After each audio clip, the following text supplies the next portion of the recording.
2. I am delighted to be introducing Reverend Dr. Peter Phillips, who is from the Codec Research Centre, which is the Centre for Digital Theology. With a PhD in John's Gospel and many years' experience teaching and researching the New Testament, Pete now explores the interface between all things digital and theological. So maybe we'll have to challenge about that. How all things. During his time at Codec, Pete has pioneered new ways of exploring theology among the digital humanities and also developed the world's first MA in Digital Theology, hosted with Cranmer's Hall's Institute Suite. No Spurgeon's. Sorry? No Spurgeon's. Now Spurgeon's, of MA programs. Pete loves playing with tech, hacking new data, developing new opportunities for research. A lot of Pete's work takes him outside of Durham, working with the Church of England's digital team, exploring new funding opportunities and speaking at major international conferences. So really pleased to welcome you, Pete, and over to you. Cheers. Nice to see you all. Thank you very much for staying on. Exploring today something about digital theology, but also this concept of metaphysics of information, which we've heard so much about. That's an old bio. I need to change it. So now I'm mostly based at Spurgeon's College, half-time, and working with the Global Network for Digital Theology and the MA in Digital Theology we have there, and so on. A kind of victim of the COVID, as we had to move away from Durham and move south to London. And now starting up PhD programs and a DMin in the States, and this global network of about 200 scholars around the world looking at digital theology. In this paper, I'd like to offer a brief introduction to digital theology as a precursor to some more critical thinking about a possible metaphysics of information. Although I wish I'd given this paper on Thursday, because of the wealth of papers since has made me a little unsure of my own contribution to the galaxy of scholarship on display. You'll get some glimpses of other papers, I'm sure, along the way, I hope. And I rewrote some parts of it last night simply to bring some of those aspects in. The conversations I've had with many people here have kind of opened my own thinking about some of these areas. Anyway, here goes, and then we can go home. As the introduction to the forthcoming Oxford Handbook on Digital Theology will put it, digital theology is fundamentally faith-seeking understanding in a digital age. Although perhaps I want to mess around with that a bit, the kind of hack mentality that was mentioned in that bio. Is it faith-seeking understanding of digitality? Is it faith-seeking data? Faith seeking a grasp of the new world of digitality. Faith seeking to understand why our devices have become so much part and parcel of a new globally networked society, globally networked culture. Or faith seeking understanding of those left behind, those excluded, those cancelled from this culture. Faith seeking understanding of the way these products or devices act as domestic extensions of the military-industrial complex, as Philip Butler would surely put it. And as we saw in yesterday's keynote from Matthew and Rachel.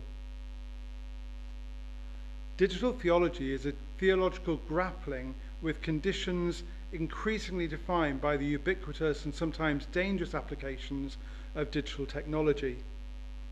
As such, digital theology could be branded as contextual theology, the context being digitality, or perhaps more positively as constructive theology, trying to work out how we develop a theology within a new expression of society in its attempt to bring Christian concepts into conversation with digital culture. But is digital the context, or does the ubiquity of digital, the change which digital is forcing on us, in turn forcing us to construct a new theology, a new metaphysics? And I think we've seen a lot of that in the conversations that we've had here at this meeting of SRF.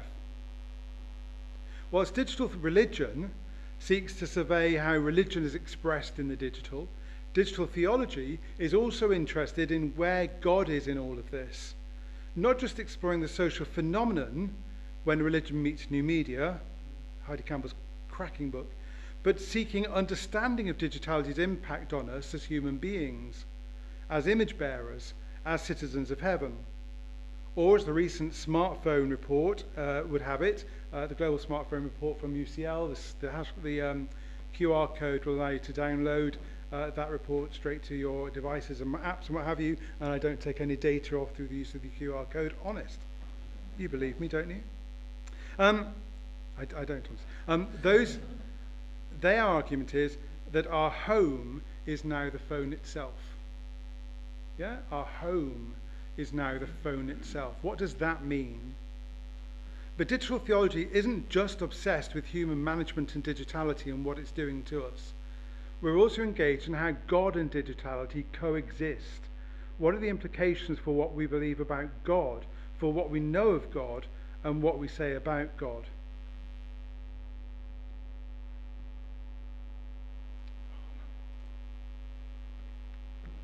I've got to multitask here. I can't do that. Of course, we saw all of that in the pandemic church. The church enthusiastically, from my point of view, negatively if you read the Church Times, embraced digitality when church buildings were closed. And it's amazing that the COVID came when it did, because we had digitality to fall back onto. What if we had had the COVID epidemic 20 years ago? We've had much more fighting around whether churches should have stayed open or whether they should have closed in the first place.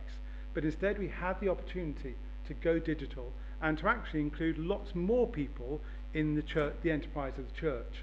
The data from the States is that 38% of people attended online church in some way during the lockdown. From the United States, from the UK, our research with alongside Savanta Comres, their online panel suggested 25% of people were saying that they attended online worship in some way or other. Now, you know, those figures seem huge, but that's what the internet panels are coming back to us, and we need to look at why they do feel so huge to us. We saw live stream services come on first of all, with this idea of replicating BBC kind of thing, and a kind of hyper-professionalization of everything. The Methodist Church, for example, chose 3 highly successful, highly engaged, and gave them more money to produce a live stream version. So Swanbank in Stoke-on-Trent, and then 2 London churches, Wesley's Chapel in the city, and a Methodist Central Hall opposite Parliament. The Church of England did its own virtual services. Yep, this kind of sense of kind of docetic sense that this is a virtual thing rather than a real service because it's online, which kind of feeds the whole conversation about whether digital is actually a virtualization, a gnosticization of faith, which of course is blatantly and utterly stupid. We then saw the development of Zoom churches as we went through. We saw the shift towards spiritual communion in the first bit. I'll come back to Zoom church in a bit, where the Eucharist was celebrated first in empty churches and then often at kitchen tables, but only with the officiating priest who received the elements, and perhaps old tech doesn't turn over properly, and perhaps her partner if he was present. Whilst the congregation read out a Cranmer-based prayer celebrating the fact that God could pass on the blessing without us actually consuming the bread and wine, which is a really interesting thing for a church to do, because you're then saying you'd never need to come to communion again. Just do this prayer. And surprisingly, we find that as people come back beyond the initial pandemic, it's an ongoing pandemic, everybody, there's still hundreds of people dying. We now find that 1/3 of people have returned, 1/3 have lost the habit, and 1/3 are still watching online. Okay? So it's really funny that doing that prayer could have been one of the major things that has lost the habit of church going in the UK, which is very, very interesting. Others of us jumped instead into full online communion. I remember having the phone call from my chairman of district up in Darlington, I was at Durham at the time, saying, Pete, just watch it, don't do communion online, we're watching you. Okay? So the Methodist Church stamping down very heavily and saying, you are a test case. If you do online communion, you will be charged, you know, and you will be evicted from the Methodist Church, or whatever, you know, defrocked. And I know loads of people in the Church of England who have now got blue letters in their files because they engage in online communion. In the Methodist Church, we won the battle. We fought the battle during lockdown, and at the end of in the summer 2021, the Methodist Church passed a resolution that we should have a 3-year experiment about online communion. So we fell into line with the Baptist Church, the URC, International Methodism, and so on, in saying yes, we can do online communion as long as it's synchronous, and as long as there's a whole load of things. But that synchronicity is really interesting because you can never have synchronicity. You know, if you're scientific at all, you know that synchronicity is impossible in an online network. But it said you've got to have synchronicity. So we're taking that as kind of assumed synchronicity. Yep. That the priest must be able, or the minister must be able to see their congregation and vice versa. Yep. So we won that. But bread and wine, proximal to the celebrant, was consecrated. Sorry, I missed a bit there. Others jumped instead of a full-on communion, arguing that since God and not the priest consecrates bread and wine, God does the consecration. Yeah, unless you're massively Catholic, in which you think that as a priest you are in persona Christi, therefore the breaking of the bread goes back to the Last Supper, and you are now, as Christ, standing there breaking bread and wine. I have some sympathy with that. But not many people, there's some people in that area and some aren't. But if God is the one who consecrates, and I suppose if Jesus is doing the consecrating, it's still God, then distance and separation could not be an issue for God. Yeah? That's the idea for those of us who believe in online communion, that God's the one doing the consecrating. It's not magic hands of the priest. Yep? And therefore God is omnipresent and can be present in different places at different times. Bread and wine proximal to the celebrant was consecrated by God, just as bread and wine proximal to members of the congregation in their separate homes. God was the union, the connector, the quantum connection between those present in each other, to each other online through Zoom or Facebook. Perhaps quantum entanglement entering into online communion there. Where 2 or 3 meet together in God's name, God is there. But that meet together has become a word of anger and confrontation and conflict within the church. Because what do we mean by that? Many opposed to online gatherings, and I've heard that argument here too. Many people are opposed to such online gatherings, and I've heard that argument here too. Some have argued that on site, not so online and on site are the two terms we're trying to use, because they don't say online or in person. Yeah? Which privileges real things like this as being in person, as though those of you who are on Zoom aren't real people. Yeah? But the people who are engaging on Zoom are as much sat at their computers in full physical form as any of the rest of us.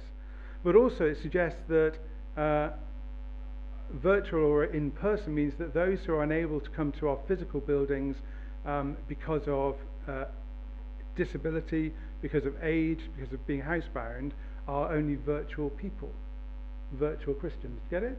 That they're not bona fide people. They're not bona fide Christians because of their impairment of some kind. Really interesting kind of models that here. Some have argued that on-site expressions of church were the only valid form of church, are the only valid form of church. And I think that harks back to a temple theology, which seems to suggest that God could and did manifest his presence only in the right kind of building, only when people were corporeally present in that building, almost as if God was allergic to manifesting his glory through a device. Of course, worship is always mediated through technology, through ritual, through word, and through liturgy. If you don't understand that a church building itself is a form of technology, you don't understand much about technology. If you don't think the liturgy and worship and the various things associated with it are a form of technology, then perhaps there needs to be some rethinking about what we think technology is. While at the same time it was Jesus who told the Samaritan woman that there would come a time when worship would not be geographically limited to Gerritzim or Jerusalem. Instead, true worshippers will worship the Father in spirit and in truth, or in the spirit of truth, Hendidas. For these are the kind of worshippers the Father speaks, John 4:21. It's as if worship is not geolocated, but deolocated. A sense that we connect with the divine where we are. I like my slip of the tongue there. I love that slip. Sorry.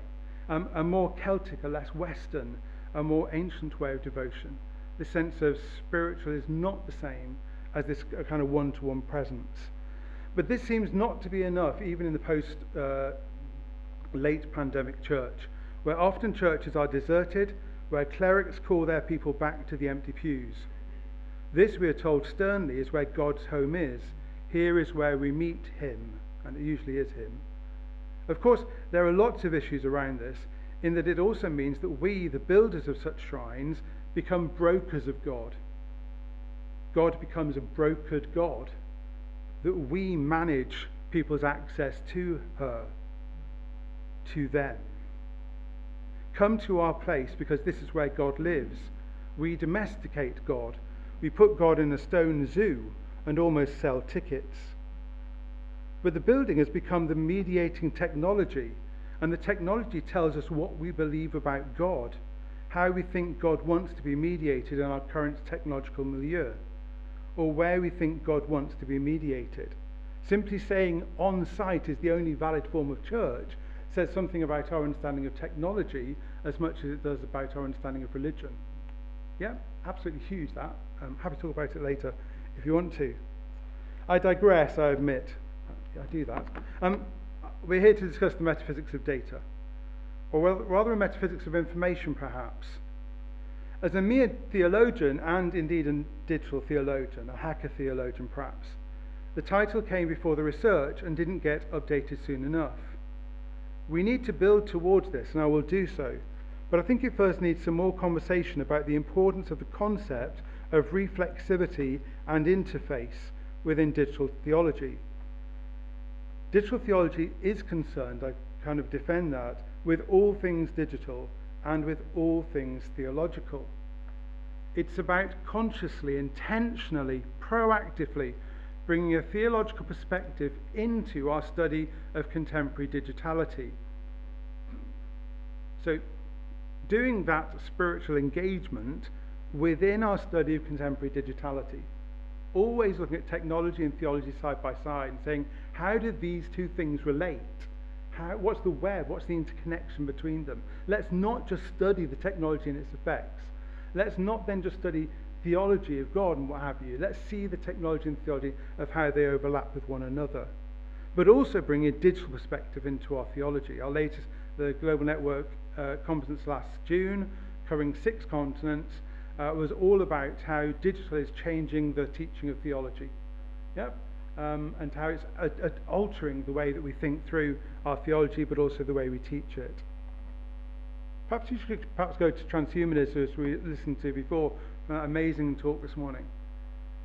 As we heard yesterday and today, there are many different versions of transhumanism, from the medical to the cryogenic to the digital, from creating cyborgized humans or uploaded humans or immortal humans. Sometimes the shift is from carbon wetware to silicon hardware. I kind of went from this morning thinking, hey, hold a minute, these people are never virtual because they're still embedded on a hard drive somewhere. You can't upload a brain to nothing. You know, it's being uploaded to hardware that presumably needs some serfs to look after it. Yep, serfs to look after the servers, so that we can liberate those who want to be liberated from physical life, but they're still chained to physicality. Can the human ever be not chained to physicality? One might question, if that's where the technology is at the moment. I'm not sure where the technology would need to go in order to allow that data to live outside of a physical presence. We can't see that kind of technology yet, can we?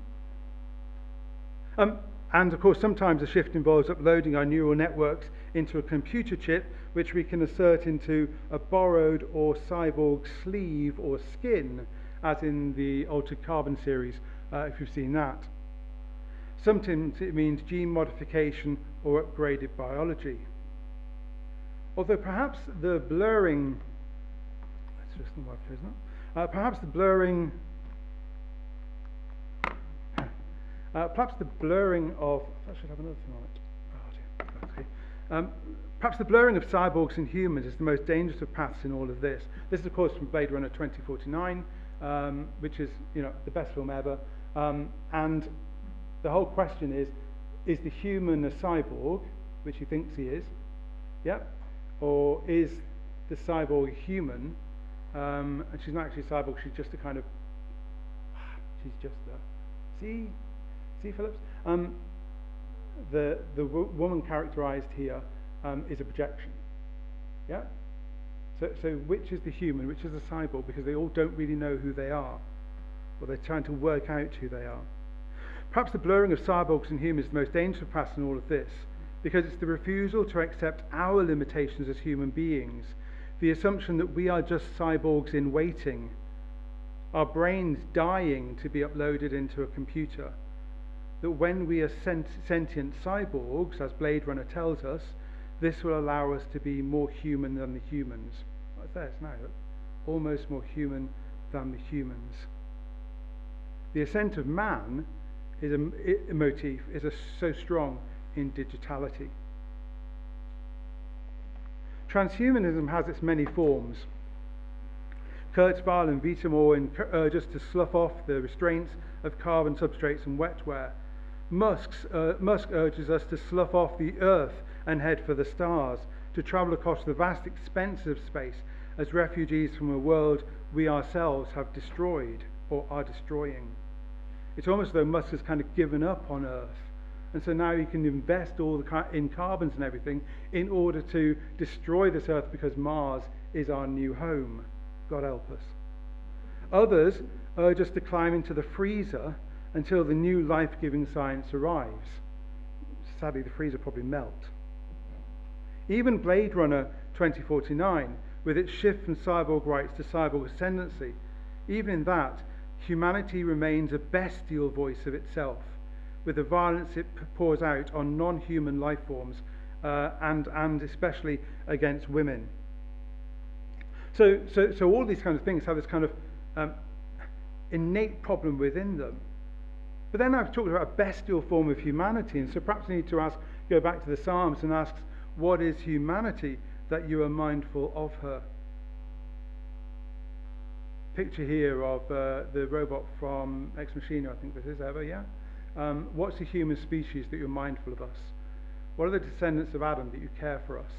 You've made us a little lower than the heavenly beings and crowned us with honour and glory. I did a thought experiment with some students in the Digital Theology MA, wondering what it would be for Eva to say that, or how about the Dolores escaping from Westworld to kind of query that, or the various people in Blade Runner 2049 to question what it means for humanity.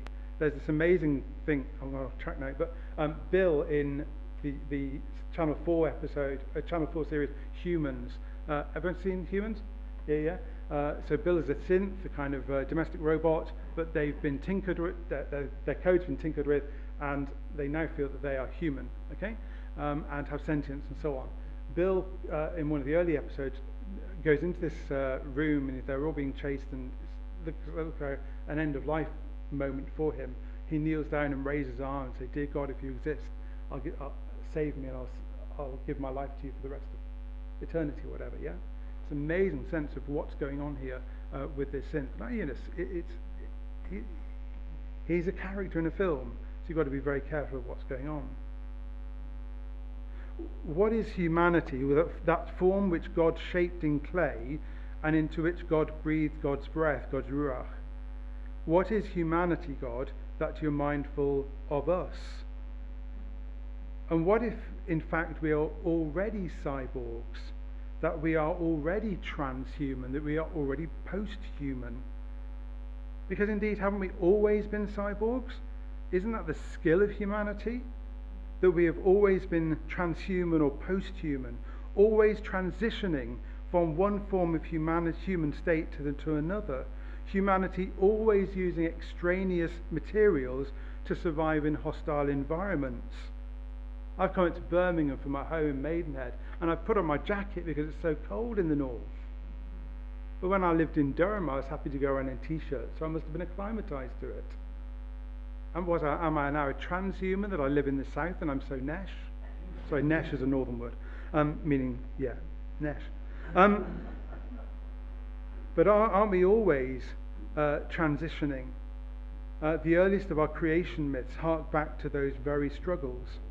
As Amber Case puts it in her very, very famous YouTube or TED Talk, we are all cyborgs. How much more medical assistance is, however much medical assistance is inbuilt with us, as we outsource knowledge to computers, as we converse with quasi-sentient AI, will it simply become more and more the case that we become more aware of our existing posthumanism, our existing transhumanism? And I too pay my respects to Bill Gowland, who I once met at Luton Industrial College. What's the theological ethics of all of this? Or the metaphysical reality of our increased cyborgization? Are we as transhumans, transitioning humans, losing or loosing the image of God? Or are we creating a new image for God which we can fit, a digital identikit God? God the technologist, God the creator, God the initiator of quantum reality. I was amazed in the conversations and kind of engaging with some of Neil Gregerson's work beforehand, in which kind of God changes his identity in a way in exploring information and data and so on. That as we look at quantum theory shifts our perceptions of who God is. That he becomes this all-embracing concept, that he loses some of the manifestations we've experienced over the years. And I suppose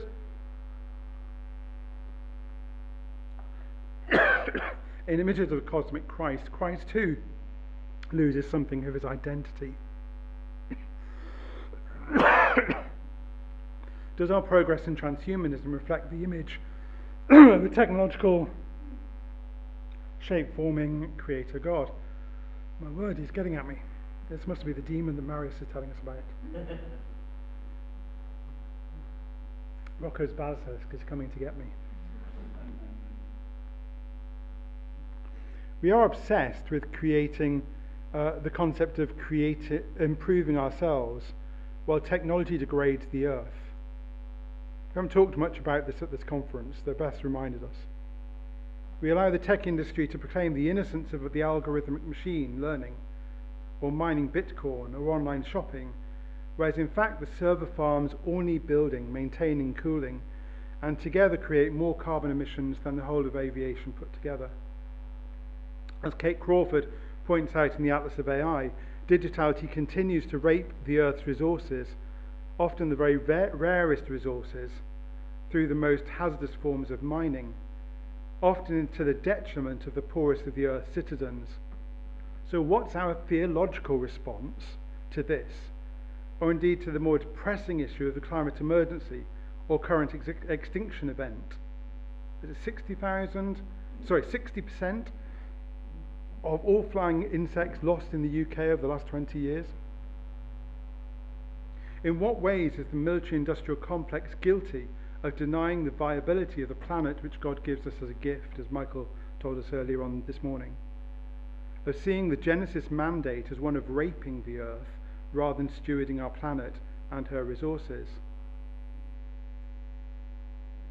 It's really interesting how we change not only God's image, but our own perspective towards creation, our own stewardship of the world that we've been given.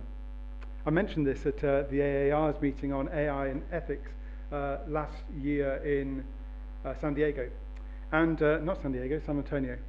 And it was really interesting how the scientists came back to me and collared me after the conversation and said, but we need the science in order to do the computer predictions of climate change. We need the science to tell us what's going to happen to get us out of this. And while we were having a talk earlier on this thing, I remember my last reading of Simon Morden's sci-fi Flight of Aphrodite, his latest book, where he posits the possibility of the aliens who built the pyramids coming back. He just floats the idea of whether they can come back and save the earth at the last moment. Yeah? In the chapter before this revelation, the Ross ice shelf has finally broken away. Yep? And Earth faces imminent flooding of most of the Western and, the non-Western world has already gone most of it by then. but all the big cities would go as well. Not that I'm counter to science. Please don't kind of get me into the kind of we've got to go back and we've got to escape from science and go back to a kind of off-grid moment. I think we're past off-grid. One of my own central talents in my version of digital theology is that if we are scientists, technologists, we are so because we bear the image of a creator God who in the Trinity brooded over creation, fashioned it with love, informed it into being. Can I say that again? Because I think that for me is absolutely crucial. I want to say it. One of my own central tenets of my version of digital theology is that if we are scientists, technologists, we are so because we bear the image of a God, a creator God, who brooded over creation, fashioned it with love, and informed it into being. The Logos as reason and creativity, as story and as word, as the divine conversation, divine information, incarnated as a carpenter's son, a tradesman, a builder, a creator of tools. However the world came into being, through Darwinian evolution, cosmic, divine, or periodic creation, we are told again and again in our sacred text that God was involved, intimately involved, that God initiated and preceded that event, that God maintains his constant acts of creation for eternity. It's not really a case of us trying to fit God into the gaps, but rather to see God's overarching role in all that is. It's not that God pressed the button at the Big Bang. It's not that God wrote the equations of existence and went back to bed. It's not that God wrote the algorithm. God is the very ground of being. God, both that which initiates quantum events, initiates difference, and God which informs the difference into being, and God which forms being, informs being with love. The God which forms being, informs being with love. Straight from Neil Gregerson's 2013 article. In my own field of Bible then, when we look at the history of the text or how we might read and engage with the Bible in a digital age, it isn't just that we use algorithms to find meanings, to isolate patterns and intertextualities. We explore how people use social media to express their own understanding of the text. The Bible itself, as Michael Hemingway has put it, becomes an interface where knowledge and meaning is forged, a space for meaning making, a place where divine creativity burns. But such creativity needs the observer, it needs the reader. The interaction, as in postmodern reader response theory, where meaning is not resident in the text, where we kind of find it, unearth it, but in the reading process itself. That's what my PhD was all about in John's Gospel. Sign, signified, and meaning. But rather than a reader reading a passive text, as Kierkegaard argued, the text itself is alive, a place of encounter between us and the divine, God addressing us. In Augustine's experience, a text which cries out, "Tolle lege, pick me up." It's quick and powerful and sharper than a two-edged sword, says Hebrews. As a place of interface between God's word, God's logos, spoken word and living word and creative word, and the one engaging, the Bible becomes part of the process of God informing, or God's formation or information of being. This interface raises the potential of both sides of the interface being charged with the interaction, a God affected by God's own creativity.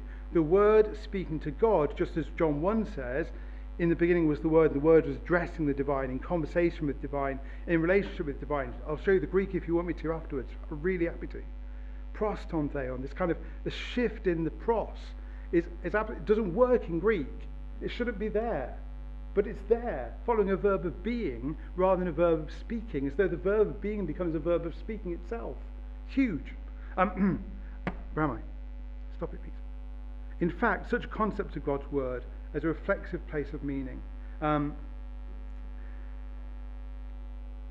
opens up the possibility that the Bible is not so much that the text is itself a sentient being, that's the most important part. The written form of the Logos of God is a form of properly sentient technology. Yes, I'm saying that the Bible itself, in the reading process, we actually find a properly sentient piece of technology. Not so much that the text itself is a sentient being, but the interface of Logos and human agent certainly involves the interaction, meaning making between two forms of sentience, the divine Logos and the human being. Would it be possible to see this as analogous to sentient technology? Henry, of course, wants to push us even further in a different direction and argues that machines too can engage in such an interface and perhaps even create new discourses where new information is developed.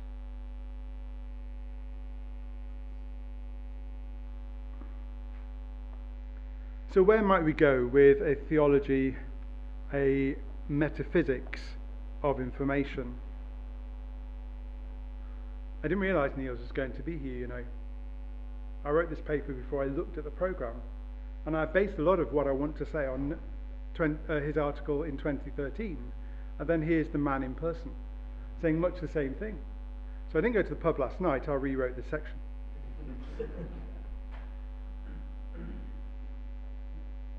In that article, God, Information and Complexity, Niels starts out with the concept of God as infinite. Not as God contained as a discrete entity, a God who sits in heaven, Yahweh, or whoever you think God might be called, but God as that which contains everything within God's self. So God is all-encompassing. God's self is everything, and we dwell within God from the beginning. Huge possibilities of Maximus and others who said similar things in Bonaventure. God is therefore the interface which holds within God's self all that is and was and will be, including all creatures, and indeed incorporates the experiences of such creatures into divine life. God who both initiates quantum creativity, who engages and embraces the life in the form that it embraces the life it brings forth. A God who encompasses all. And for his version of metaphysics, Gregerson needs this God. But it's possible to see a God who encompasses all to be also manifested in that which is created. So we were talking the other day about the Logos present in God's self, even though through the Logoi perhaps the energy of God shaping and forming creation, but also the Logos as God's information, life's DNA, the creative word echoing through the universe. But then the word which became flesh, incarnate in humanity, enabling humanity to experience God in the flesh, or God with clay, as Gregson put it, Niels put it. To educate both God and humanity through a shared concept of love. To educate both God, self, and humanity through a shared concept of love. This proper reflexivity of experience, kind of Pannenberg, kind of process theology, of community, of Trinity.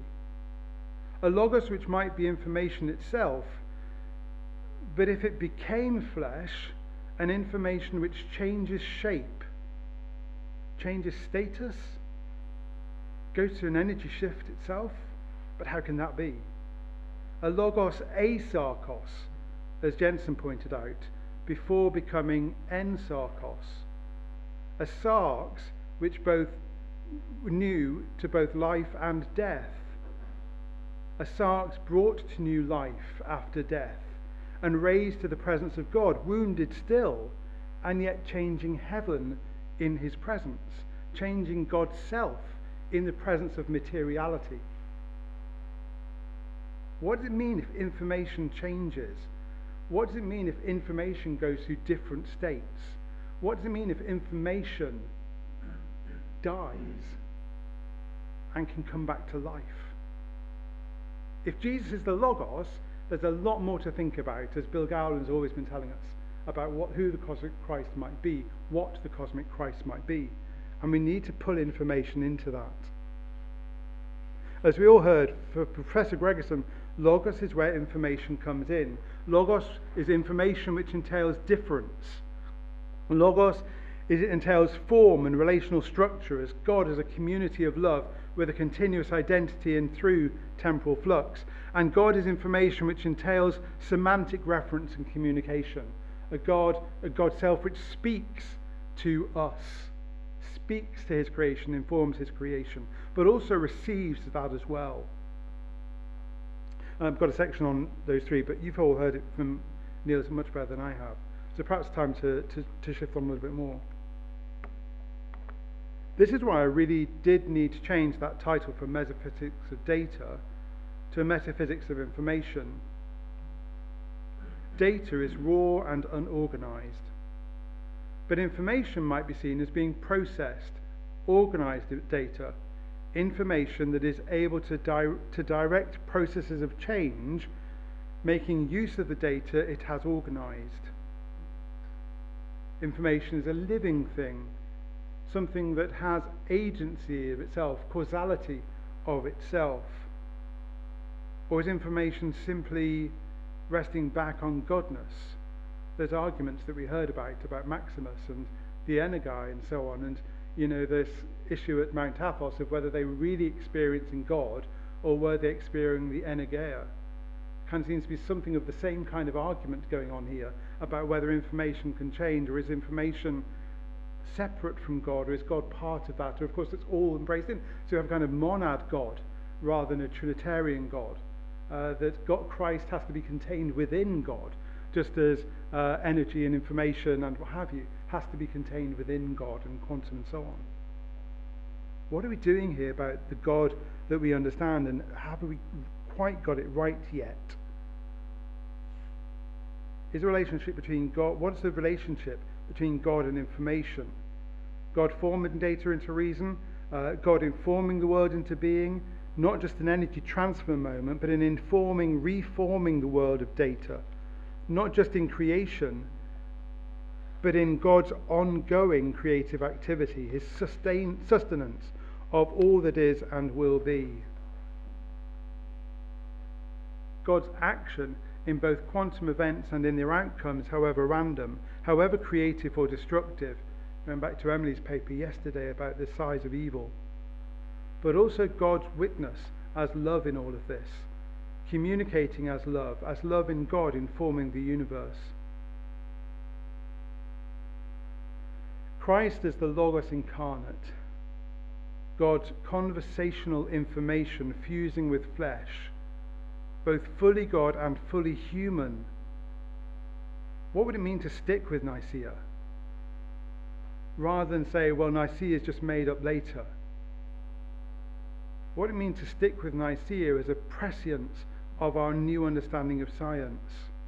Just as we were using so many of the church fathers, I hope we get some church mothers sometime as well, we're kind of using so many of them to say, this is what they said, and now look, we see it in information and energy and what have you. Why do you chuck out the Nicene Creed as well then from that? I wonder what Hildegard of Bingen and Teresa of Norwich would say about all this. So here's one. God's cosmic data of love informed in a baby in Bethlehem, in a man spending years with the poor, and in a man crucified. But of course, as God incarnate, love made flesh, could not remain dead. The information continued to be present in the cosmic reality of Christ. There is something here too, I'm coming to the end on this, which ties in with the French theologian Jean-Luc Marion's exploration of the way that God gives of God's self. He calls it a gracious openness. A gracious openness to the interface, to the interactivity, an openness to change. Just as God gave his Logos as an interface with the world, so the Bible becomes another interface of gifting himself into the world. Something close to what those who espouse the theological interpretation of Scripture in their understanding of the Bible, being a Christological metaphor, they talk about, with aspects both of divine and human. But Marion, I think, is pushing us even further to a concept of a God who gives God's self in all that God does. God's offering his being into the world through the Trinity, through the Father who is love, through the Son who is Logos, through the Spirit who is life. Indeed, Marion goes on to suggest that the fullness of God's gift is in this overflow of information. The abundance of information is where we encounter the divine. This overflow of being which makes this interface truly iconic, truly pregnant with the presence of God. And yes, he does go into the icon. The icon is a place of overflow of information. And any other picture that doesn't have an overflow of information is an idol. And I kind of play around the digitality of selfie culture as idolatry. Whereas the kind of orthodox models of icons and what have you become this sense of iconic engagement with the divine, this overflow of information. It's in the abundance of information that we encounter the divine. Anything less is simply an idol. That's what I think digital theology is. That's what I think I've experienced here in the last few days as my brain has burnt hard by thinking so many of these concepts through. As we come back to us, to our engagement with God, to our interfaith with God's self through digitality and through information, the very information which informs difference, which engineers difference, which powers transformation. Life itself is energy transfer and informational formation. An encounter with the divine who is both energy and information, both light and wisdom. And perhaps it's that encounter which pushes us to discover more about ourselves, our world, and our universe. That encounter with a God who is the ground of all being. That encounter with a God who informs difference, engineers difference, powers transformation.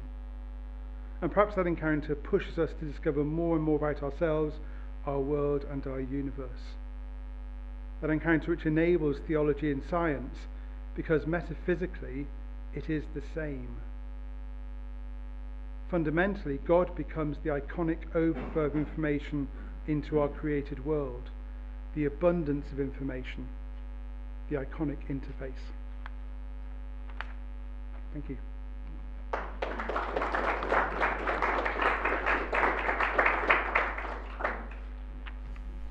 Thank you very much, Peter. I'm just going to turn the light up a bit.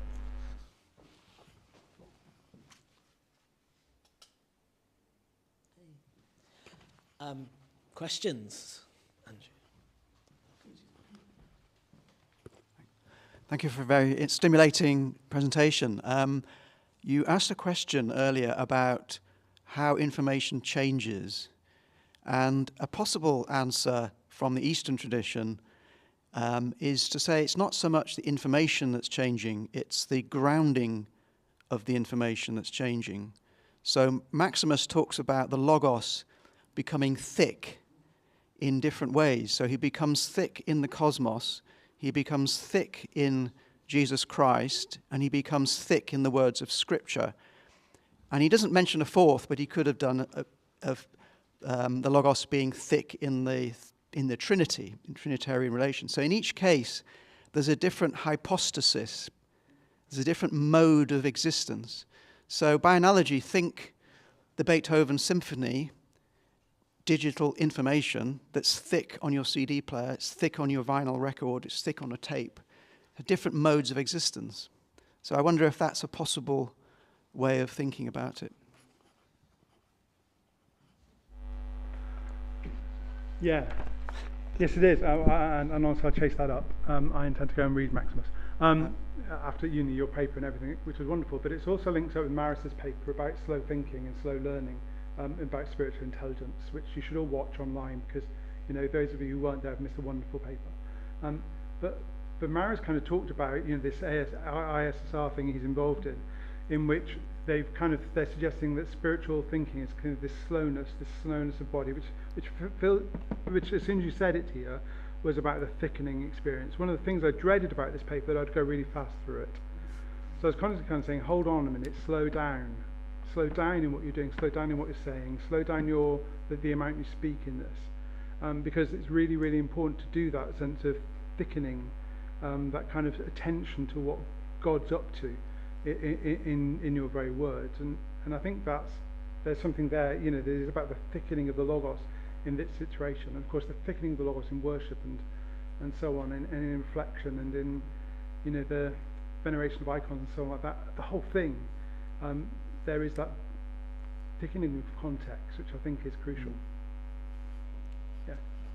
Yeah, but it's not about us then, though, is it? It's the thickening of the Logos, which is really expensive. Does the thickening of the Logos slow us down? Is it that's the thickening? Sorry. Thank you, Pete. That was great. It really was. I've got two quite different questions, actually. The first one, you mentioned Nicaea. Yeah. I'm thinking about Chalcedon. Yeah. And prosopon, Museus, in a sense of the substance, and prosopon in the sense of face. Would that be a useful concept? Faces provide identity and information, and the prosopon masks did. So we've got, you talked about the danger of the monad god rather than the triune god. But prosopon seems a helpful concept in that sense, with the emphasis on the face rather than the separation, the unity rather than separation. And the second one is this another Reformation, and how do we avoid burning people? Wow. Well, a good thing not to burn people is not to go into Chalcedon. So I would dodge it. I don't know much about Chalcedon. I don't know. I do know the prosopon and Usa stuff and everything, but can I dodge that? I think is this a Reformation? I think it is a Reformation because of what science is doing. The shift to quantum changes everything, and the shift towards information, what have you, that we saw this morning in Michael Burdett's thing and everything. What Lorenzo Floridi is doing, and many others. Kind of changes where we are. We need to rethink our understanding of God, not because information. It's not because information has changed, but our perception of information is changing as we kind of come into a greater knowledge ourselves of what is happening. And yes, there may well be a time to put the matches away and to ensure we don't start burning people. But that goes all ways, doesn't it? Because those of us who are hackers have a tendency to burn people, and we've got to stop that. And those of us who are traditionalists have a tradition of burning people. There's a lot of burning in the Reformation on both sides. And so it's a conversation. How do we have these kind of conversations in community? As we've manifested here in this community over the last 3 days. We haven't really been shouting at one another, I don't think. But there's been lots of changes in the information, changes in conversation going on. And this alters power and status. Yeah. You and I remember faith and order discussions about communion and the most. Yep. And the heat and lack of light at the time. But that was very much about power and privilege. Yeah. Always.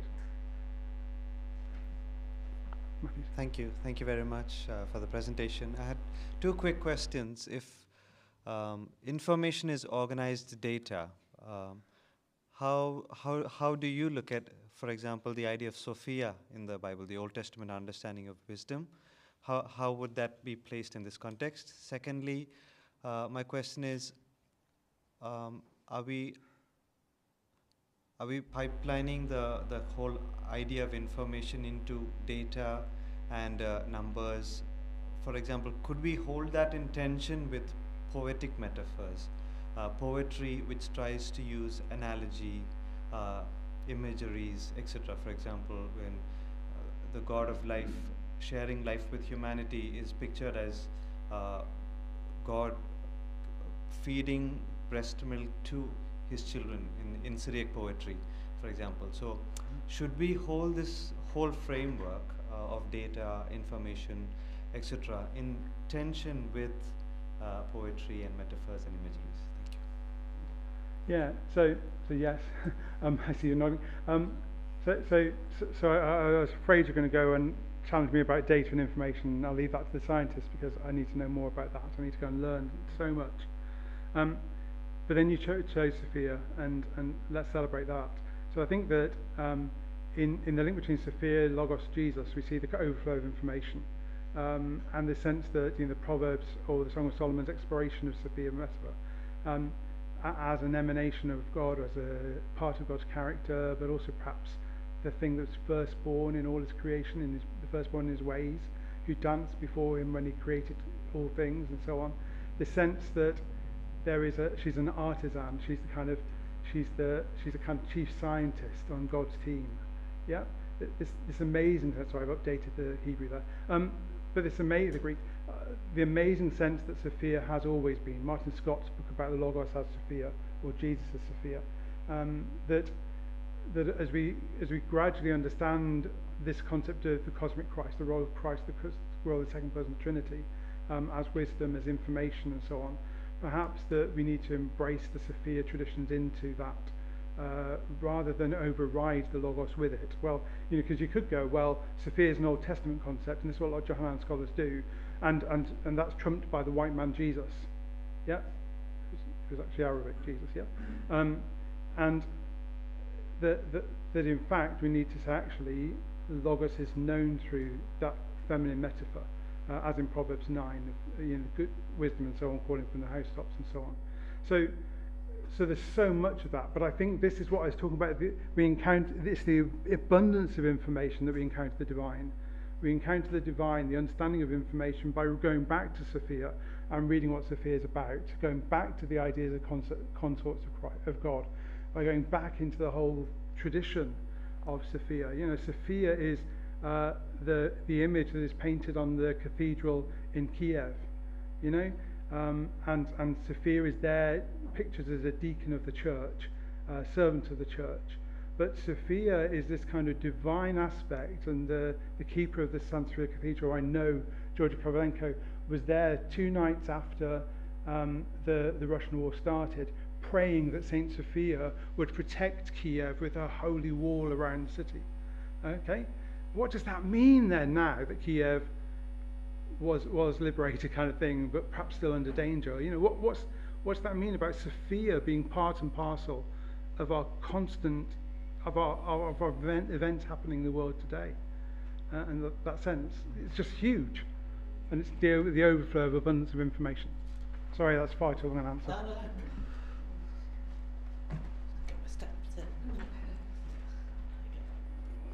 Thanks, Finn. Peter, you brought up the church during the pandemic at the beginning of your talk, so I want to ask a question about that, since you brought it up. And as one of those magic hand priests that got a bit of a knock at the start, just wanted to ask about something around how we go forward, because I completely agree with you. The church has opened up usefully a can of worms, and suddenly we're able to connect with those who'd been excluded in the past, particularly those who are disabled or unwilling to go to church in any way. And in lots of discussions, people always ask the question, well, what is a church? And we all know the correct answer is it's not the buildings, it's the people. But actually, my observation during the pandemic was these buildings were really important to people.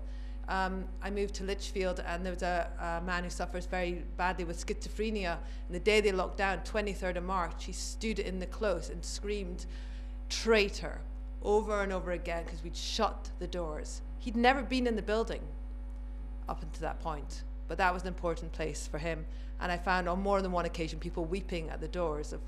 So a question for me is, what's going on there? What spiritual intelligence are, what are people tapping into in our holy places? Situation now is church leaders, we don't know what to do, because we like our buildings. We know what to do in buildings, but we've also got this. How would you advise us, from Centre of Digital Theology, a solution going forward? We've,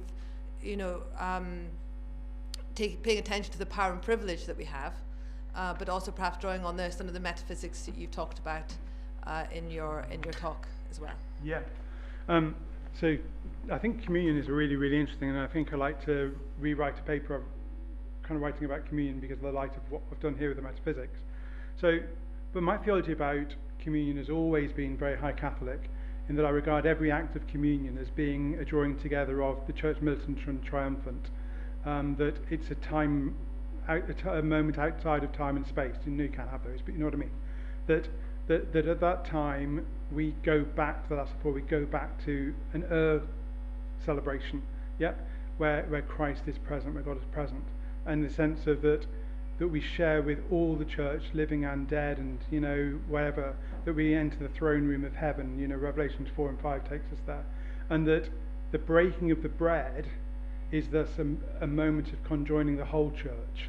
Yeah, that Christ is the one who breaks the bread and shares the wine. That it's not just Little Methodist Chapel in Bowburn celebrating the communion, but actually it's joining with the whole universal church across time and space. Okay, so that's kind of, and that's why I will misuse the term quantum entanglement. Do you know what I mean? That's a kind of quantum entanglement moment that we have. So it's actually a very high understanding of it. It's not a utilitarian that this is just bread and this is just wine and we break it and eat it. Yeah, which I think is, yeah, I won't say who that's model of. So first of all, I'm not saying online communion gets rid of the idea of I think it does get rid of the sacred hands, because it doesn't need the sacred hands, because it's God who's breaking, and perhaps those who break are in persona Christi at that point. Yeah, I think I go back and say, actually, I apologise if it's come across that I'm saying that digital beats physical or digital beats on-site. I'm not trying to say that. Yeah. What I'm saying is that we need on-site and online together in order to reach more people, to know about the loving embrace of God. Yep. And yes, for some people, on-site is going to be the chief way that they engage, and no wonder, because that's the way we've done church for the last 2,000 years. Yep, or 1950 years, because the online church has been around for about 50 years. So we need that, but also we need to stop having these wars between on-site and online, and we need to actually say, how do we take the church online in a way that is properly online? Yep, just so we can have properly Catholic expressions of Anglicanism.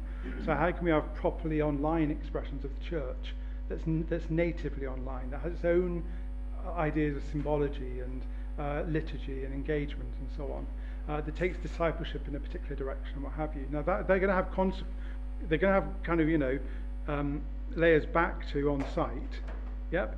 But I want all expressions of the church to flourish, and I apologise that sometimes I get a bit too het up with digital, that I preference digital. There's a lot more behind that. This whole idea of the Eucharist being this kind of universal quantum entangled moment I quite like to explore. Thank you very much. I've got any more questions from the floor? Yeah, thank you for a really informative talk. And I was wondering basically if you could talk more on what you was talking about earlier in terms of the church as a technology. If you could elaborate on that more. And even, I was just thinking about if the church is a technology, the Bible is a type of technology, and if you go back into the Old Testament, like let's say the building of altars to God as a form of technology, ways like to mediate your relationship with God. What does that mean for this kind of shift to a digital age? Is it that much of a new thing, basically, or is it just kind of natural to what humans do and have always kind of done? Or we've always used technology to kind of mediate our relationship with God? Stonehenge. So you think you're dead right, and so I'm New Testament scholar, yeah. So that's the area, that's my area, and so my engagement with the Bible is kind of the first place I kind of go to go explore things with. But you're quite right to say actually the church, and I said myself, the church is technology. But does that actually make the church a place of interface? Yeah, a place of sentient technology, which I think we think it is, isn't it? That actually the church is a place where we interact with the divine, with the Holy Spirit, with God's presence, with Jesus.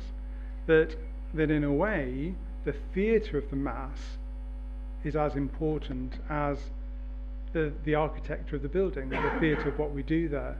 And so there are plenty of experiences in religion, digital religion, and in religious studies of people being converted simply by watching the Mass, by following the Mass through. without necessarily a level of understanding, especially if it's in Latin or something like that. So in a way, that kind of interface works there as well as with what I'm suggesting in the Bible, that there is this kind of the power of technology in a religious environment. And yeah, take it back, as far as you want to. I'd like to explore that idea a lot more. I think it's a really, really inventive kind of way to look at it. All the time, it's this, but it's going back not necessarily to we've got to wait for the right technology to come along, because it's part of the ongoing engagement of the divine with us, His creation, that it's the sense of God who wants consistently to have a semantic relationship with us, to talk with us, to engage with us. And so perhaps God breaks through the limitations of our technology to connect, and that we're seeing a new kind of breakthrough at the moment with digitality, because it's simply a new technology that's there, do you know what I mean? And that there will be a new kind of way of doing church for this environment. I don't know whether that will be the metaverse or anything, or VR church, what have you. I think it will be a merging of the two. But you look at, this is where we've not gone in science fiction really, because science fiction doesn't really have church.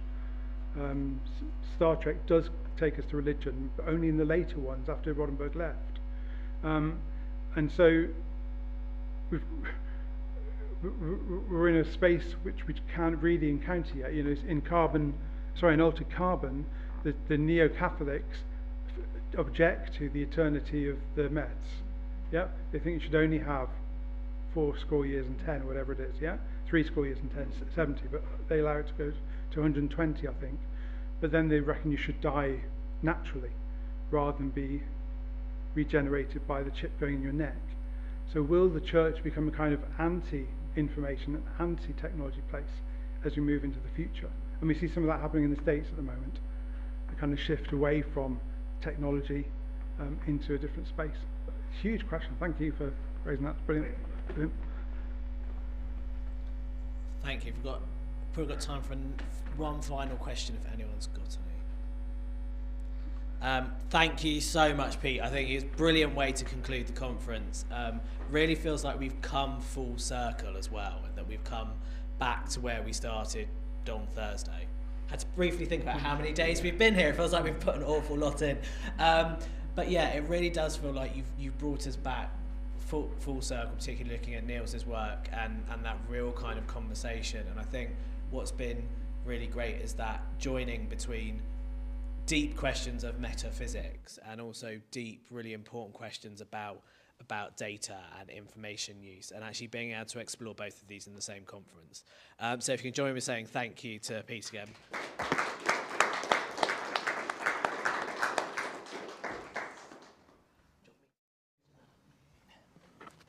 So I'm just going to have a few concluding comments.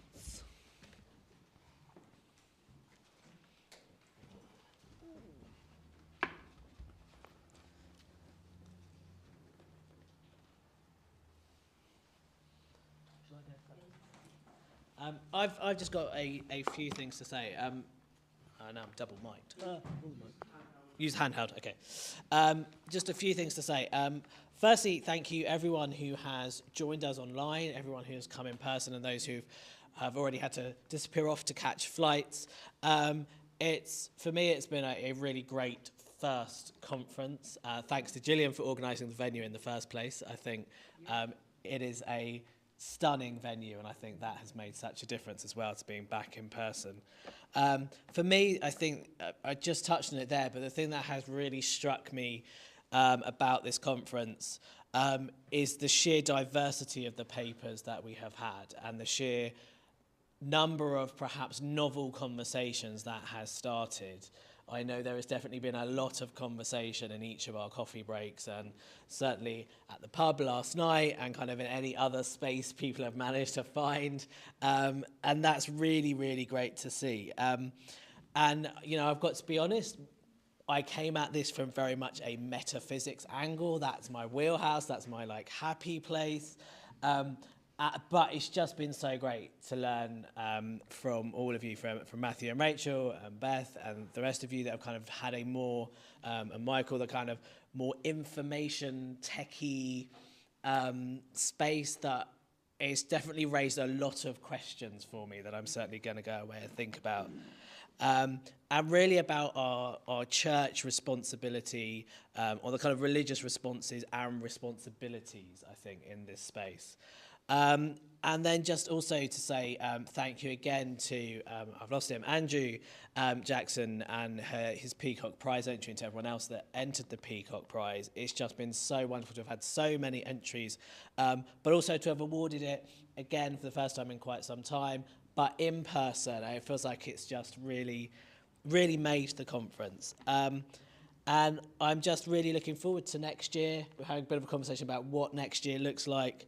But it is also the 45th, we think we worked out, anniversary of SRF. So really interesting to see how far the science and religion discourse has come, but also those new and emerging voices that are becoming so much more important and perhaps picking up on some of those spaces where the diversity hasn't been heard historically. And I think that's definitely where we're keen to look at moving the Science and Religion Forum forward, so it continues to grow and continues to keep abreast of the current debates, not just looking backwards. So with that, I will pass back over to Gillian.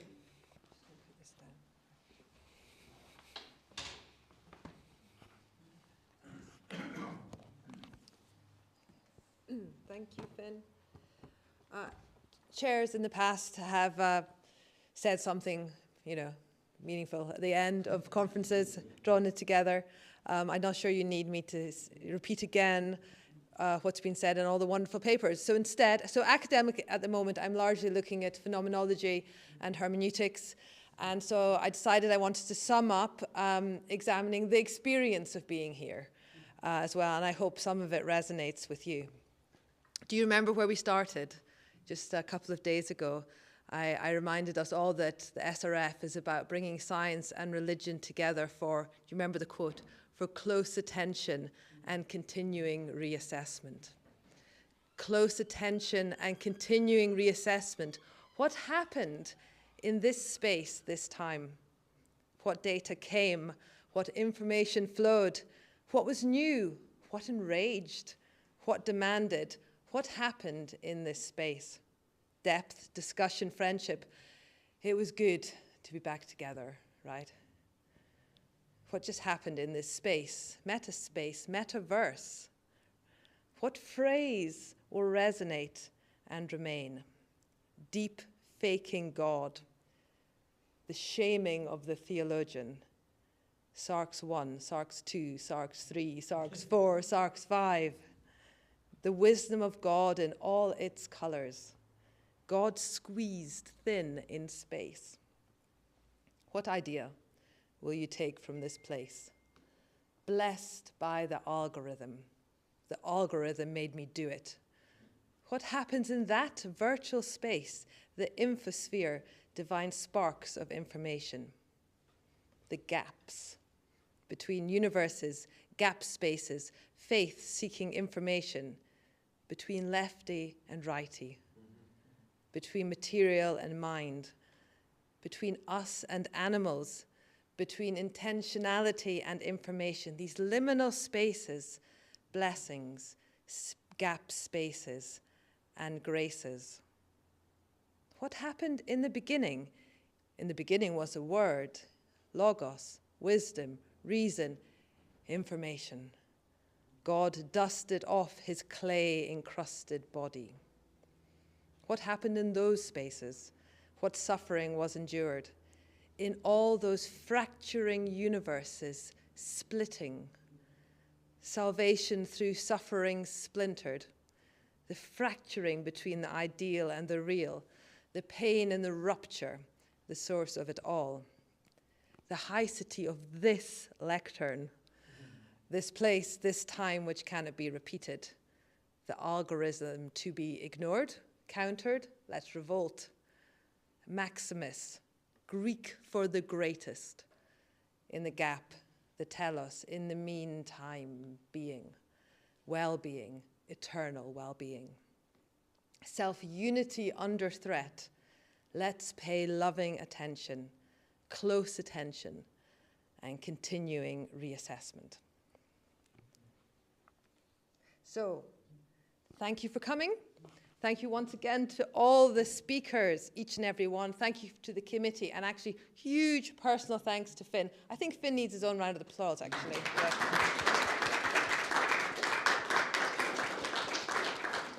I get all the glory, but he does almost all the work. And Matt, who's held it all together for us.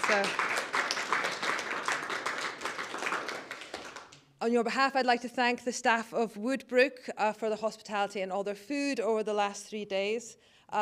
It's my job also to stand here and come up with poetry, but also say if you're not a member, do consider joining. We're really friendly, as you now discovered, and we'll be back with another great conference next year. Have a safe trip home, and see you all next year.